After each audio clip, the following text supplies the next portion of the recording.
Assalamualaikum warahmatullahi wabarakatuh.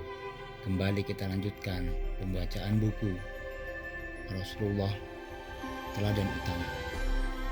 Buku bab pertama, Cahaya di Tengah Kegelapan. Wahai orang-orang Yahudi, seorang laki-laki berteriak. Penduduk Yastrib yang masih lelap tersentak. Siapa yang berteriak? Dengan wajah masam mereka mendatangi asal suara. Seorang laki-laki dengan tengah berdiri tengah menara. Sesekali wajahnya menatap langit sambil terus berteriak nyaring. Hai orang-orang Yahudi, celakalah engkau, jerit orang-orang. Ada apa? Apa ada musuh yang menyerang kita? Teriak yang lain. Bukan itu, jawabnya sambil memasak. Lalu apa? Mengganggu tidur kami saja, begitu penduduk. Bintang Ahmad telah terbit, dia telah lahir. Suara lelaki itu bergetar. Ada kepanikan dan ketakutan di sorot matanya. Bintang Ahmad adalah bintang yang dinyatakan Taurat sebagai pertanda kelahiran Nabi terakhir. Apakah benar-benar terlahir? Di mana? Siapa? Semua orang berpandangan, takut sekaligus penasaran. Di tempat lain kejadian aneh terjadi. Patung berhala di seluruh jazirah Arab roboh. Di Persia api abadi di kuil para pemimpin Majusi tiba-tiba padam. Padahal api itu dijaga siang dan malam. Ajaib, memang sangat ajaib. Itulah pertolongan dari Allah Subhanahu wa Ta'ala. Pada saat yang sama, di kota Mekah yang damai, lahirlah seorang bayi laki-laki.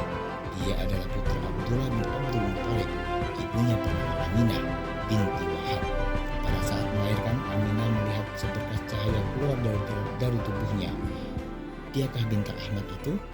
Dialah Ahmad yang disebut dalam Taurat dan Injil, Nabi dan Rasul terakhir yang akan membawa ajaran Islam yang sempurna. Dialah Muhammad, pembawa kebenaran. Dengan tergopoh-gopoh seorang utusan Aminah binti Wahab pergi ke rumah Abdul Muttalib. Telah lahir bayi laki-laki untukmu, ujar perempuan itu sambil tersenyum. Abdul Muttalib langsung berdiri. Dia bergegas pergi ke rumah putranya. Seorang budak perempuan bernama Suwaibah juga berlari ke rumah tuannya, Abu Lahab. Tuan, ada apa Suwaibah? Mengapa berteriak memanggilku? Seru Abu Lahab. Kabar gembira tuan, seru Suwaibah. Kabar gembira? Ada apa? Cepat katakan.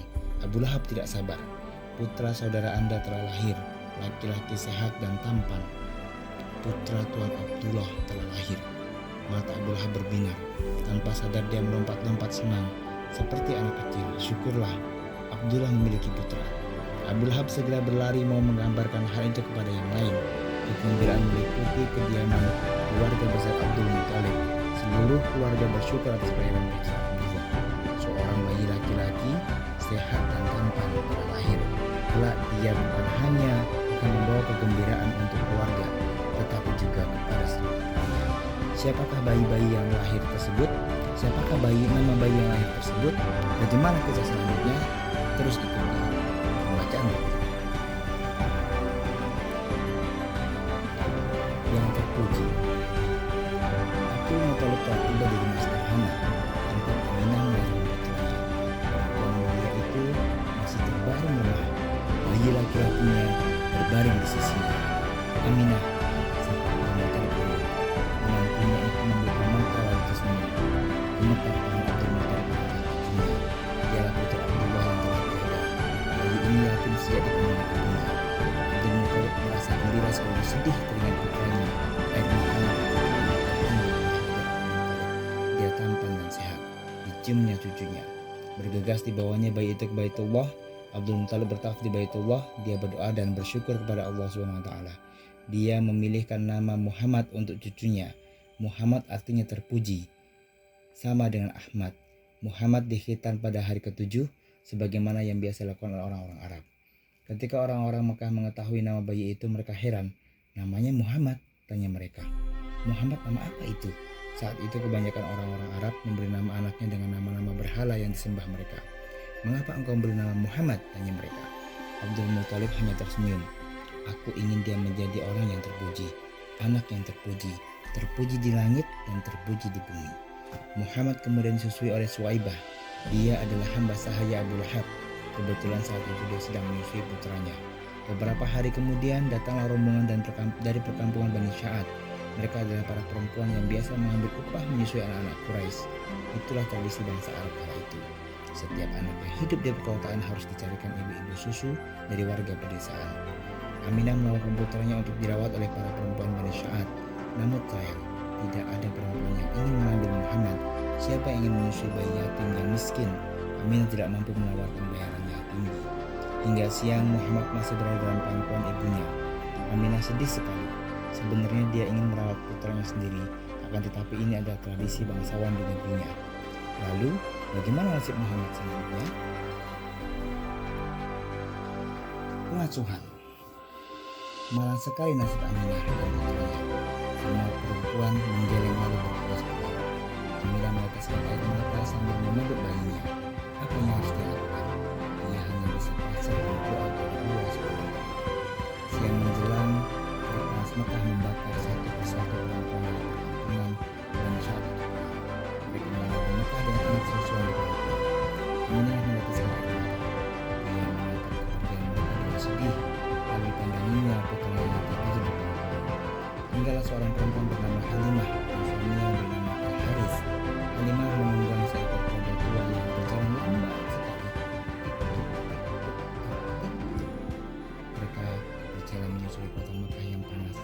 Mereka mengetuk rumah demi rumah tetapi tidak mendapatkan bayi untuk dirawat. Tidak ada lagi bayi susuan untuk kita bawa. Ujar Halimah sedih.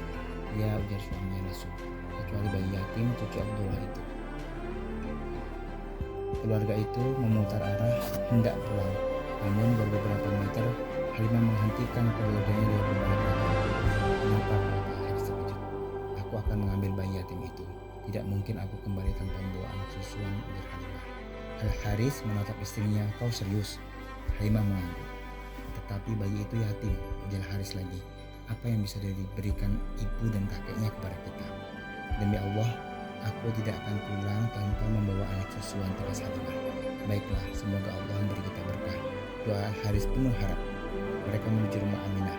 Mereka berharap bayi tampan itu masih ada bersama ibunya. Alhamdulillah, Halimah beruntung. Muhammad masih bersama ibunya. Aminah menyambut kedatangan Halimah dengan sukacita. Diciuminya putranya sebelum berpisah. Air matanya bercucuran. Aminah berpesan kepada Halimah untuk menjaga dan merawat putranya dengan baik. Muhammad adalah cinta dan harapannya. Ayahnya telah tiada. Dibawalah Muhammad ke perkampungan Bani Sya'ad. Apakah Halimah mampu menjaga bayi itu dengan baik? Peristiwa apa saja yang kemudian terjadi di saat itu? Kita lanjutkan saja ke halaman berikutnya. Keajaiban di Bani Sya'ad. Muhammad dibawa Halimah menuju perkampungan Bani Sya'ad. Jalannya mendaki. Jauhnya sekitar 50-60 km. Sebelah timur.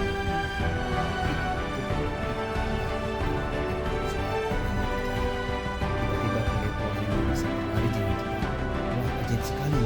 Halimah yang menggendong Muhammad berguncang-guncang. Wanita itu bergerak menyusul rombongan Bani Sya'ad. Hai Halimah, pelan-pelan saja, teriak mereka. Apakah engkau mengganti keledaimu? Demi Allah tidak, ujar Halimah. Sampai di perkampungan, langit sudah berwarna merah dan jingga.